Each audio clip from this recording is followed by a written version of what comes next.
வணக்கம் நண்பர்களே. ராஜஸ்தான் மாநிலம் புஷ்கர் என்றாலே நம் நினைவுக்கு வருவது பிரம்மா கோயில்தான். ஆனால் புஷ்கர் நகரம் உருவாவதற்கே காரணமாக இருந்த ஒரு ஆதி திருத்தலத்தை பற்றி உங்களுக்கு தெரியுமா? மகாவிஷ்ணுவின் மூன்றாவது அவதாரமான வராக பெருமாளுக்காக அர்ப்பணிக்கப்பட்ட சுமார் 800 ஆண்டுகளுக்கு மேல் பழமையான வராக கோயில் பற்றித்தான் இன்றைய காணொளியில் நாம் பார்க்க போகிறோம். புஷ்கர் வரும் பயணிகள் கண்டிப்பாக தரிசிக்க வேண்டிய வரலாற்று சிறப்புமிக்க தலம் இது. புராணங்களின்படி இரண்யாட்சன் எனும் அசுரன் பூமியை பாயாகச் சுருட்டி கடலுக்கு அடியில் மறைத்து வைத்தபோது மகாவிஷ்ணு வராக பன்றி அவதாரம் எடுத்து பூமியை மீட்டெடுத்தார். அவ்வாறு மீட்டெடுத்த பூமியை நிலைநிறுத்த அவர் தேர்ந்தெடுத்த இடமே இந்த புஷ்கர் என்று சொல்லப்படுகிறது. மேலும் பிரம்மதேவர் இங்கு யாகம் செய்ய முனைந்தபோது அவருக்கு பாதுகாப்பாக வராக பெருமாள் இங்கே தோன்றியதாக தல வரலாறு கூறுகிறது. இதனால்தான் புஷ்கரின் மிக பழமையான தெய்வமாக வராக பெருமாள் போற்றப்படுகிறார். இந்த கோயில் 12ஆம் நூற்றாண்டில் மன்னர் 2ஆம் அர்னோராஜாவால் கட்டப்பட்டது.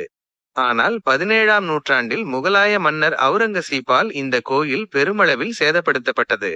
பின்னர் கிபி 1727ஆம் ஆண்டு ஜெய்ப்பூர் மன்னர் மகாராஜா சவாய் ஜெய்சிங் ராஜா சவாய் ஜெய்சிங் 2 அவர்களால் இந்த கோயில் மீண்டும் புதுப்பிக்கப்பட்டு இன்று நாம் பார்க்கும் பிரம்மாண்ட நிலையை அடைந்தது. சிதைக்கப்பட்ட சிலைகளுக்கிடையிலும் இந்த கோயில் இன்றும் கம்பீரமாக நிற்பது அதன் உறுதிக்குச் சான்று. வெள்ளை மணற்பாறைகளால் கட்டப்பட்ட இந்த கோயில் பார்ப்பதற்கு ஒரு சிறு கோட்டை போலவே காட்சியளிக்கும். இதன் சுவர்களில் செதுக்கப்பட்டுள்ள சிற்பங்கள் மற்றும் நுணுக்கமான வேலைப்பாடுகள் நம்மை வியப்பில் ஆழ்த்தும்.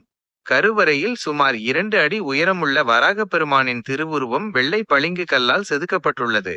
அசுரனை அழித்து பூமியை தனது தந்தத்தால் ஏந்தி நிற்கும் அந்த தோற்றம் மிகவும் சக்தி வாய்ந்ததாக கருதப்படுகிறது. புஷ்கர் ஏரியிலிருந்து மிக அருகிலேயே இந்த கோயில் அமைந்துள்ளது.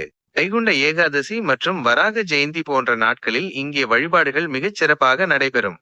அமைதியான சூழலில் இறைவனை தரிசிக்க விரும்புபவர்களுக்கு இந்த தலம் ஒரு மிகச்சிறந்த இடமாகும்.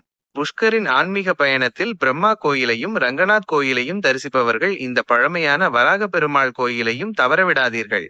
இந்த பதிவு உங்களுக்கு பயனுள்ளதாக இருந்தால் லைக் செய்யுங்கள். உங்கள் ஆன்மீக பயண அனுபவங்களை கீழே உள்ள கருத்து பெட்டியில் கமெண்ட் பாக்ஸ் பகிருங்கள். மீண்டும் ஒரு சுவாரஸ்யமான வரலாற்று தலத்தில் உங்களை சந்திக்கிறேன்.